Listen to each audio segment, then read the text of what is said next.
आजकल बजारमा दही बनाउने भाँडो पाइन्छ। त्यो भाँडो प्रयोग गरेर सजिलै दही बनाउन सकिन्छ।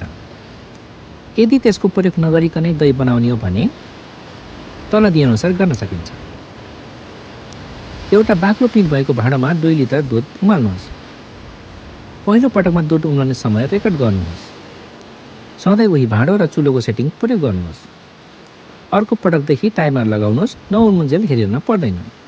दुध उम्लिएपछि 25 मिनट सेलाउन दिनुहोस्। त्यसपछि दुधलाई एउटा काँचको या सेरामिक या माटोको भाँडामा खनाउनुहोस्। त्यसपछि जमेको 1 चम्चा दही जोरान राखेर राम्रोसँग घोल्नुहोस्। यसरी मिसाउने दही राम्रोसँग जमेको र खँदिलो हुनुपर्छ। दही पुरा 1 चम्चाभन्दा बढी नराख्नुहोस्। दही बढी मिसायो भने बढी अमिलो हुन्छ।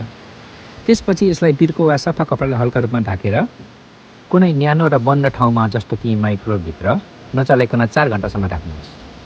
4 घण्टापछि दही जमेको छ कि छैन भनेर हेर्नुहोस्। सामान्यतः 4 घण्टासम्ममा दही जमिसकेको हुन्छ। यदि जमेको रहेनछ भने हरेक 1-1 घण्टामा दही नजमेसम्म चेक गर्दै गर्नुहोस्। चाहिने समयभन्दा बढी जम्न दियो भने दही बढी अमिलो हुन्छ। दही जमिसकेपछि कम्तीमा 2 घण्टा फ्रिजमा राख्नुहोस्। अब दही राम्रोसँग जमेको र एकदमै स्वादिष्ट बनेको हुन्छ। पहिलो पटक प्रयोग गर्नु अघि 2 चम्चा दही एउटा सानो भाँडामा छुट्याएर अर्को पटकको जोरानको लागि फ्रिजमा राख्नुहोस्। अब ताजा र स्वादिष्ट दहीको स्वादको आनन्द लिन सक्नुहुन्छ। बाँकी दहीलाई फ्रिजमा राखेर 1 हप्ताभित्र खान सकिन्छ। यस तरिका अनुसार दही जमाएर हेर्नुहोला। कुनै सुझाव या समस्या भएमा तल कमेन्टमा लेख्नुहोला।